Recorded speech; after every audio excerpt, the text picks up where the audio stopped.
sahabat yang terkasih, renungan Sabda Hidup di hari Kamis ini, khususnya pada pesta Yesus menampakkan kemuliaannya, diambil dari Injil Matius bab 17 ayat 1 sampai 9. Pesta Yesus menampakkan kemuliaannya biasa juga disebut transfigurasi. Transfigurasi berasal dari bahasa Latin transfigurare. Trans itu berarti yang di seberang atau yang di atas. Figura artinya sebuah kondisi. Jadi transfigurasi adalah sebuah kondisi yang berada di seberang atau yang tidak biasa. Karena itu saya masih ingat ketika kami masih kecil. Wah, karena kesulitan transportasi di daerah kami, perjalanan dari desa ke kota itu bisa sampai 5-10 jam bahkan. Dan kami naik bis kayu atau kami namakan itu oto. Nah, di dalamnya kami duduk di papan saja.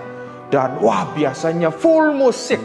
Wah, kami goyang-goyang karena jalannya memang buruk sekali. Dan kemudian di dalam mobil atau di oto itu, orang tua kami katakan, diam, lihat ke seberang, lihat ke atas. Lalu kami duduk diam, kadang-kadang lihat ke seberang, lihat ke atas. Dan kemudian begitu kami turun dari bis kayu tadi, kami tanya kepada sopirnya, "Om sopir, kenapa sih orang tua kami itu suruh kami selalu lihat ke seberang, lihat ke atas?" Lalu om sopir katakan, "Kau tanya lagi, kau lihat ini di bawah, jurang semua." Lalu kami katakan, oh.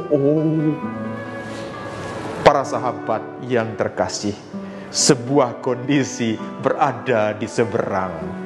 Transfigurasi. Bagaimana Yesus menampakkan kemuliaannya di Gunung Tabor. Pada saat itu, Yesus tidak sendirian. Disaksikan oleh Petrus, Yakobus, dan Yohanes. Ketiga murid ini mencicipi kemuliaan Tuhan Yesus. Dan selanjutnya, kesaksian para murid mengatakan bahwa Yesus tidak sendirian. Wah, pada saat itu wajahnya berubah-ubah, pakaian putih kemilau. Dan kemudian ada Musa, ada Elia yang mewakili sejarah, yang mewakili para nabi. Perjumpaan dengan Musa dan Elia itu adalah sebuah perjumpaan bagaimana mereka menyembah Allah dalam perjanjian lama. Tetapi sekarang mereka berjumpa sungguh-sungguh dengan Tuhan yang hadir dalam sejarah kehidupan mereka. Dan lebih ke dalam lagi, di dalam perjumpaan, di dalam kemuliaan ini, ada suara dari atas yang mengatakan, "Inilah anakku yang kukasihi, kepadanya lah aku berkenan. Dengarkanlah dia." Sebuah suara dari Tuhan sendiri yang mengatakan, "Inilah anakku yang kukasihi." Saya mau katakan demikian. Perjumpaan manusia dengan Tuhan hanya bisa dimengerti atau hanya bisa disuarakan oleh Allah sendiri, bukan oleh kemampuan akal budi manusia yang sangat terbatas. Kalau kita cari Tuhan itu dengan kemampuan akal budi yang sangat terbatas ini, pasti kita tidak menemukannya. Wah, kita itu stres, kita itu capek. Kok Tuhan di mana dalam situasi dunia saat ini? Tetapi perjumpaan itu, pengenalan akan Allah disingkapi oleh Allah sendiri. Dan para sahabatku yang terkasih, dalam kemuliaan Yesus di Gunung Tabor itu tidak selamanya berada di atas itu. Tetapi kemudian Yesus turun dari gunung. Yesus masuk ke Yerusalem. Yesus meminta para murid untuk keluar dari kemah rohani mereka, keluar dari zona nyaman mereka, masuk kepada realitas salib.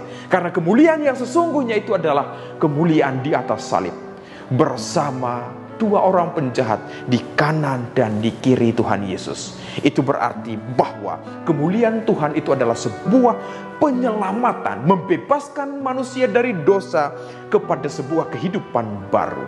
Karena itu, bagaimana dalam kemuliaan di Golgota itu? Letaknya pada sebuah kebangkitan. Kemuliaan kita berjalan bersama dengan Tuhan. Karena Yesus berkata, wah, setiap orang yang mau mengikuti aku harus menyangkal dirinya, memikul salibnya, mengikut aku.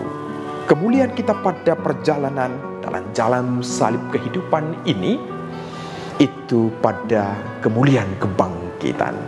Kalau kita menerima salib, memeluk salib, dan merasakan salib sebagai sebuah rahmat, kita yakin dan percaya kita dihantar oleh Tuhan pada kemuliaan yang bukan karena pikiran manusia, yang bukan karena rencana kita, tetapi karena semata-mata kasih karunia Tuhan.